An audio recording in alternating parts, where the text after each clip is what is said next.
there'll be no pain. Think about that. No sickness there, for God Himself with His own hand is gonna dry my tears in the glory land. Come and go with me to the glory land. Come and go with me now. Take my hand. What a time we'll have. It'll be so grand. Never more to die in the glory land. Standing on that shore. Yeah. I can see the blood-washed throne. I can hear them singing. They're singing a brand new song. I've been redeemed by the blood of the Lamb. Never more to die in the glory land. Oh, sinners, hear me when I say that this old world, it's going to melt away. Then what would you give in exchange for your soul? When your time shall come to go, come and go with me to the glory land. Come and go with me now. Take my hand. What a time we'll have. It'll be so grand. Never more to die in the glory land. It's been an awful good weekend. I really enjoyed myself last night, even though it's Memorial Weekend. I felt like it was a good weekend for me. Yeah, more so than most people. I don't know how you felt last night, but it seemed like every time the brothers stood, they were talking to me a little bit.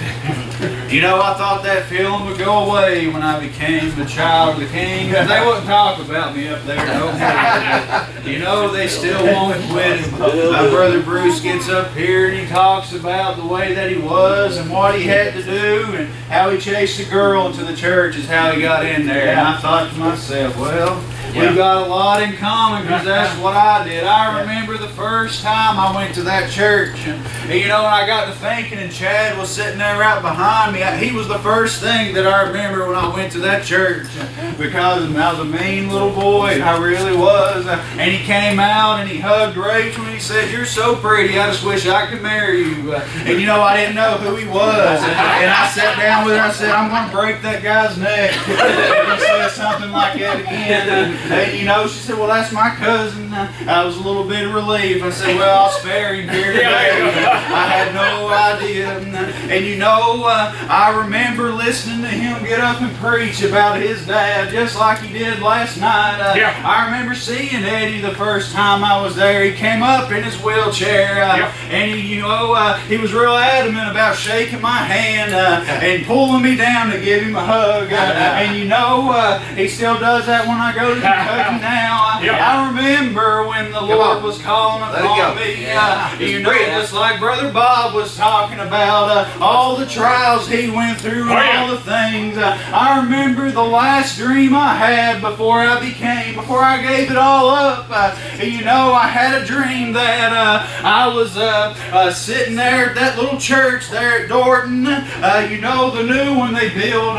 It took till they built the new one before I finally joined. I remember seeing those sisters. They were shouting. I remember seeing Sister Robin just walking and shouting, and Tammy just walking and shouting. And then the next thing I seen was Kathy just walking and shouting, but she was walking just like the other two. I started feeling awful ashamed in that dream, and it seemed so real.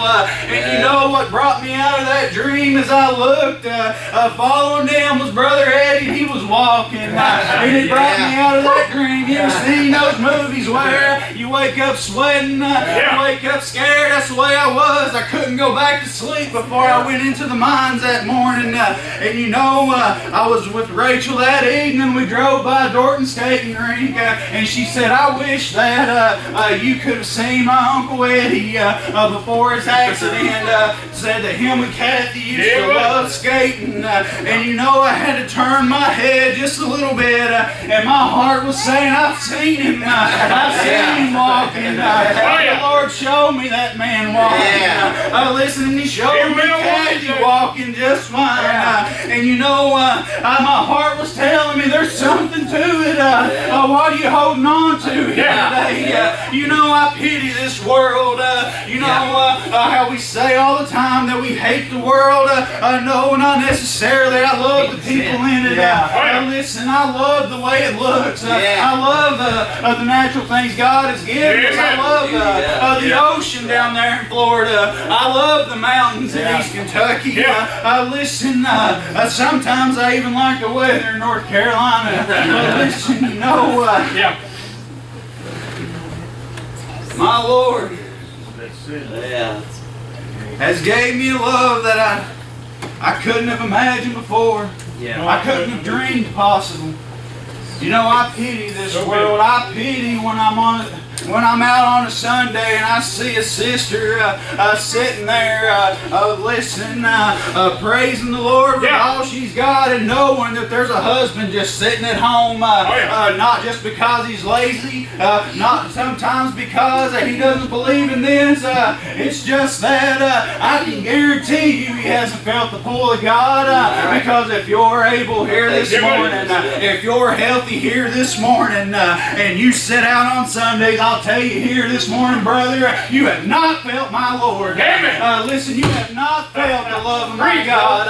If you can just sit home and by yourself, or if you're one of those big proud country boys that says, well, I can go out on my boat and I can worship Him just as good as in the church. You're the silliest person I've ever heard in my life. Listen, because God, He gives His children a job to do. Listen, who are you going to find out there that you can tell Him about?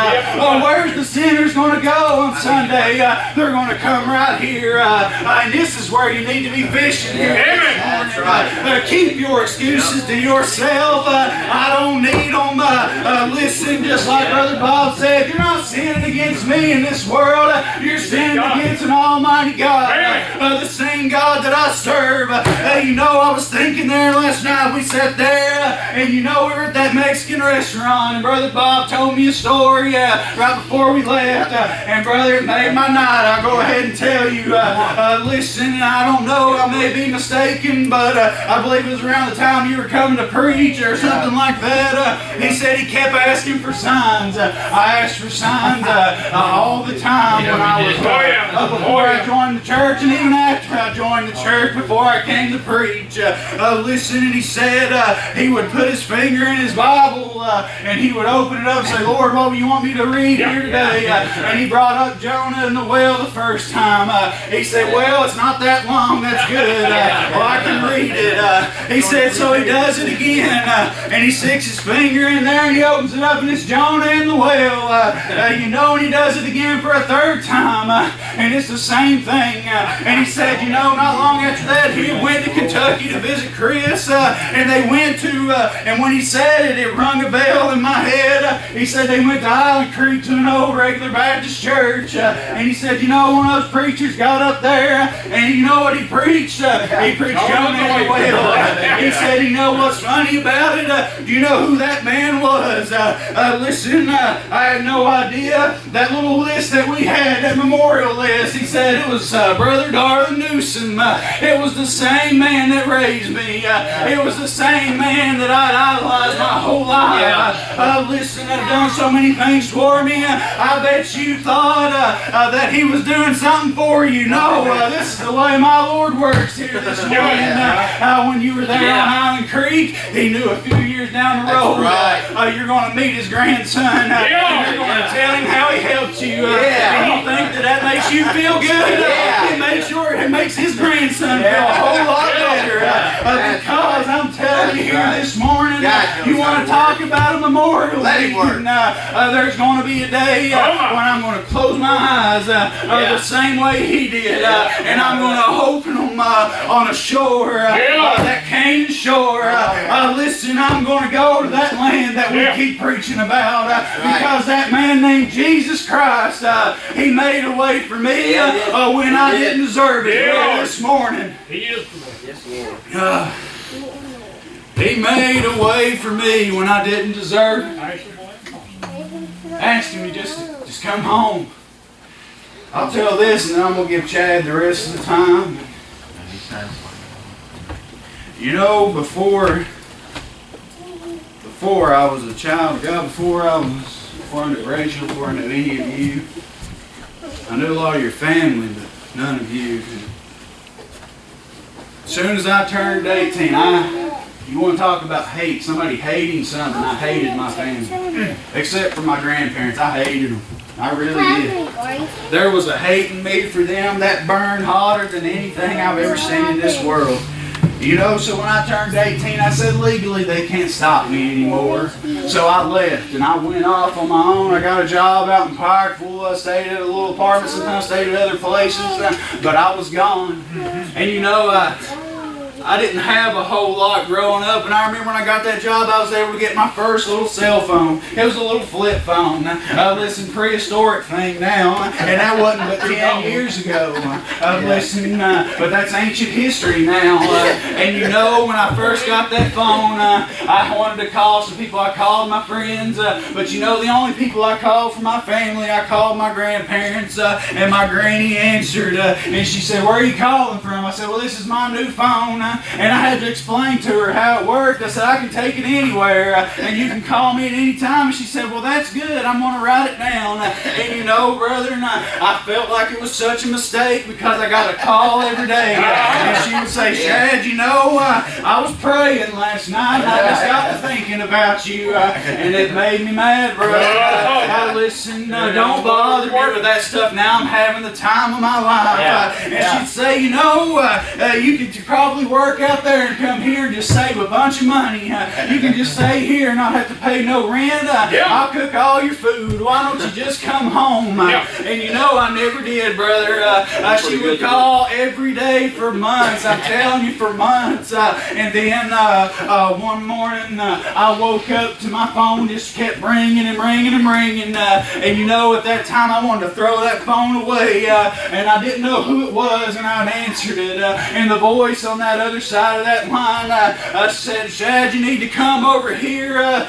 Listen, Mommy had died this morning," and I'm thinking to myself, I'm looking at that number, and I know it's not my granny's number, but I realized it was my great-grandmother's, and I was thinking to myself, Lord, Draxie Reynolds, she had a lot of kids. You know, I heard the brother talking about the people in his family having 9 siblings and stuff like that. Listen, that's the way all of them were. She had a lot of kids, a lot of grandkids, a lot of people loved her. You know, I barely knew her. I wouldn't ever go around them. I didn't care for them, and I thought, well, people's going to be awful sad. But then I recognized the voice on the other side, and I said, wait a second, who is this? And it was my aunt, and I said, how's that possible? She had went to stay that night with her mother, and you know, I went over there to that house. It still wasn't even real to me, and you know, I walked into that room there where everybody was just crying. I seen my papa, that strong man that was preaching Jonah in the well. He was broken and gone. The last time I seen him, he wasn't the same anymore.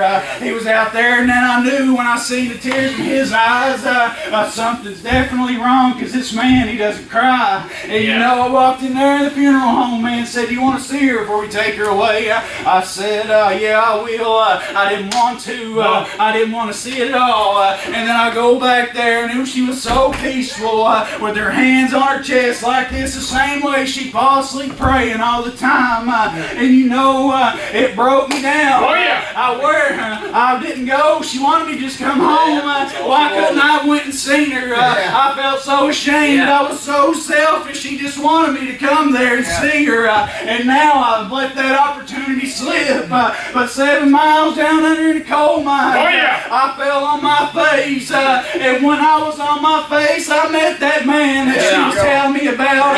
And he asked me, why don't you just come home? Listen, and that's what I did. I got my ticket, and I'm going home one day. And my Lord,